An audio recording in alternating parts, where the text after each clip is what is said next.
Hello, today I am here to talk to you about how to write a good essay in the English literature department. So what I'm going to do is walk you through the criteria and the rubric for good analytical essays in English literature specifically. It might be something slightly different in your other joint honors subjects, including English language. They might have different rubrics for that.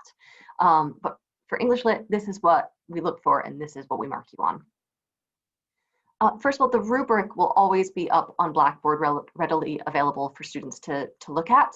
And we will also have sort of a repeat of some of this criteria on the assignment spec itself. So you can see right under the question that we're asking you, what qualities should your analytical essay contain? Generally speaking, however, we mark you on the following criteria for most assignments, and that includes things like oral presentations, group work, and even sometimes creative pieces. So these are the broad categories that we look for. And that's subject knowledge and your ability to close read and analyze, not just provide plot summary, which should never appear in analytical work, but to really dig deep and do close reading. We're looking for your critical awareness and some indication that you've done research on this. In higher education, you should always be doing research. It's not, it's not an opinion. This is based up in academic fact. We're looking for you to have an argument and a cohesive structure walking us through that argument. And we're looking for generally just the grace of your writing, good standards of professionalism, so no typos, good grammar, just a professional presentation, so not in any ridiculous fonts or anything like that. General sort of standards. So this is the first page of the actual rubric that we use. And when we go through and assess your work, we can just circle in every category what you have. And then based on which categories you're circled in, we then average out a grade from that. So you can see what a high first class is versus to the equivalent of a sort of low first class and all the way through. And we have, again, the knowledge of subject, the critical awareness. And then on the second page, we have argument and structure, and then your expression and presentation. So again, these are available on Blackboard for you to look at. And I hope you would use them very carefully when you are writing your work, because it just walks you through everything that we need from you. Going a bit further than just the rubric to sort of maybe break this down a little bit for you if you haven't done much analytical work before. Qualities of a good essay include that you answer the question that is actually being asked of you. You'd be amazed how many students don't do this. They get confused, or they want to write on a question that isn't quite what we're asking. So just be careful that you're really following the assignment back. And you have to have an argument in the introduction. So make sure that your argument is front and center, preferably in the first sentence, telling us exactly what you're arguing, and answer that question. You have to provide evidence in support of your argument. So use actual quotations from the text, use theory and criticism and secondary sources to back up what you're saying. You have to provide some close reading. So as I said before, don't just summarize the plot, actually analyze those quotations from the text that you have.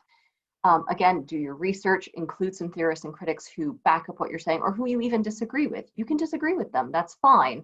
But be sure to show us that you've done research and you know the field, you know what's being said about the text that you're writing on. You must have a formal tone, and the Writing Center can help you with this at Aston. So if you're worried maybe that your tone is a little informal or you have issues with typos and grammar and you're just not catching it, we do have resources for that as well. And that goes the same for basic standards of professionalism. Please don't generalize. And if you wonder what that means, I have a whole video about how to avoid generalizations, because again, this is a research essay. So we don't want you to just be assuming that you know everything about an author or a time period or a literary movement. So please do see the video on that to help you in that area. And it must finally have a bibliography and proper citations through this. So every research paper, unless it's perhaps a creative piece, everything you do at university should have some sort of bibliography at the end. And that's just the list of all the texts that you either cite directly or reference in your work. And with the bibliography, don't forget to include your primary text. I very often get essays that have a bibliography that has all the theory and criticism, but they've left out, oh, I'm writing about, Moll Flanders or what have you. If you cite it, it needs to be in there. So those are the things that we check for. And your essay structure, this actually can be pretty formulaic until you get used to it.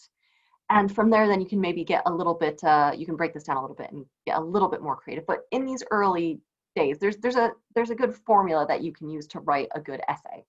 So you start with an introduction, which is 4 to 6 sentences long. It starts again with your argument, and it provides a basic summary of what you're about to examine in the entire rest of your essay. It's a blueprint or a roadmap for what we can expect from your argument. Then you need at least 3 body paragraphs, as they can be called, where you take each sort of main point that you said you were going to interrogate in your introduction. You know, here's my argument. I'm going to prove this by looking at this, that, and the other thing. And for each of those, they get a full paragraph on their own, a full body paragraph, where you provide your analysis, your evidence from the text, any sort of theory and criticism that you want to support that. And then you conclude at the very end with a sort of synthesis of all your arguments to make a strong point. So you sort of wrap up, you know, if the intro is, this is what you're about to see, the conclusion is, this is what you have just seen. And, you know, so what? Why do we care? You know, take it a little bit further so it's not just a summary. So there are two ways of looking at the body paragraphs, 2 ways of looking at the same model. And one is the PEAR, the PAIR method, point, evidence, analysis, return to the question. So each one of those could be a sort of sentence or couple of sentences that just, you know, walk you through exactly what you need to give us to prove your argument. Or the hourglass model, by which you do the same thing. You start broad with your point, you narrow in with your evidence and analysis, and then you broaden back out to that question, you return to the question. And this, by way of a visual example, is the hourglass model, which sort of doubles up neatly with the PAIR model. And if there are any questions about this, please feel free to contact me. It is quite formulaic in these sort of early stages anyway, which is helpful, I think. And then as you move through your degree, you can maybe start to get a little bit more creative with that. But I'm happy to discuss these models and any other questions about the criteria that you may have.